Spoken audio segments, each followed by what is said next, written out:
murakoze camuduga ku kibazo Siriro kandi yababajije kijanye n'ikibazo c'igitoro yafatiye kuri ingwano iri mu kigobe c'abarabu ati ntije usongera isibe na burya mu Burundi ikibazo c'igitoro cari kicibonekeza. Murakoze cyane no kuri ico kibazo.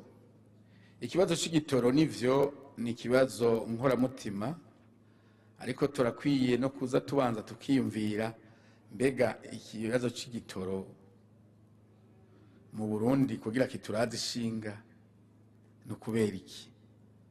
Ubwa mbere uno munsi mu 2026 urugero dukeneye kw'igitoro ngira ngo urugeranya no mu 2005 yosanga hari ubudasa bunini. Twobanza rero tugashima kumva dukeneye igitoro. Burya abantu usanze aho abantu bariko bararira ibirato nuko bafise ibirenge. Burya batagira ibirenge usanga barira ayandi marira kuko bagira bati icompa ibirenge no hakandagira gayeme no hatambuka. Rero twebwe kuba ikibazo c'igitoro kituraje ishinga uno munsi nukuri umwanya umwe twari dukwiye kunezerwa, no kuvuga yuko dufise aho tugishira, aho twifuza gukoresha igitoro.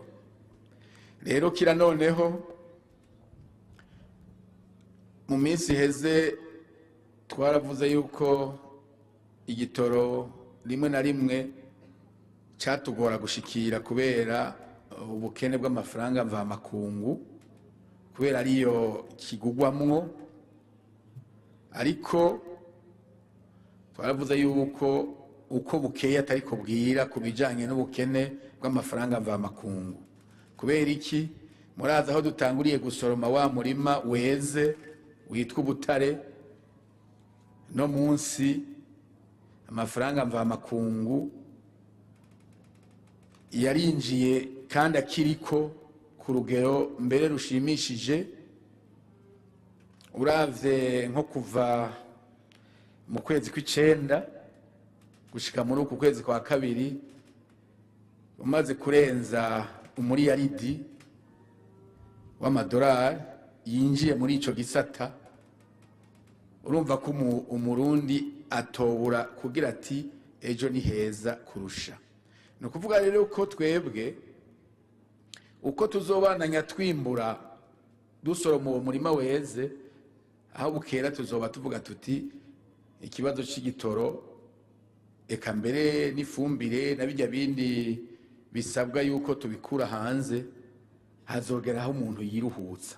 Kandi no munsi mubiravye burya ku gitoro mubiravye neza, intambamyi nyamukuru ntiyanze ishingiye ku bukene bw'igitoro ubwavyo. Intambamyi nyamukuru hanini yagiye ishingira ku nyifato ya twebwe abarundi. Iyo babonye igitoro bagisakuranwa, bamwe bakagijana kugicuruza kuri magendo kugira ngo abandi bakibure. Mugabo hagiriye wa mugambi wo kuza turagisabikanya, murabona yuko ubu hari akarusho. Yega hari n'igihe wasanga haciye nk'indwi zibiri canke zitatu ata abantu bariko bararonka igitoro ku masitasiyo.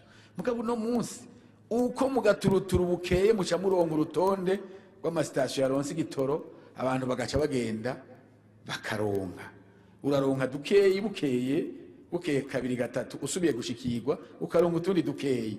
No kuvuga yuko kizogenda cyongerekana tuzoza turaronka.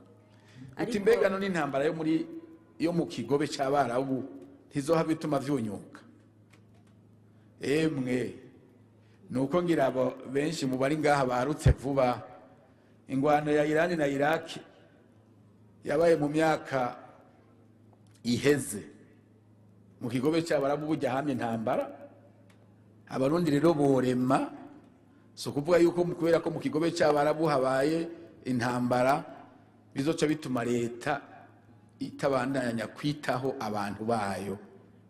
Leta izobandanya yitaho abantu bayo, aho gikenewe kukirondera ikirondere kandi kizane, uburyo bukenewe gushirwamo ibushiremo, kugira ngo abarundi bakomeze banezerwa kandi baronka igitoro uko bimeze. Hari dukeyi badusabikanye, hanyuma bikeneye kongereza leta yongereze umuvuduko. Ico nibaza ko abantu borema, ntihazoca haba ijuru ngo ridukorokereko ngo nuko ariko haraba intambara mu kigobe c'Abarabu. Murakoze.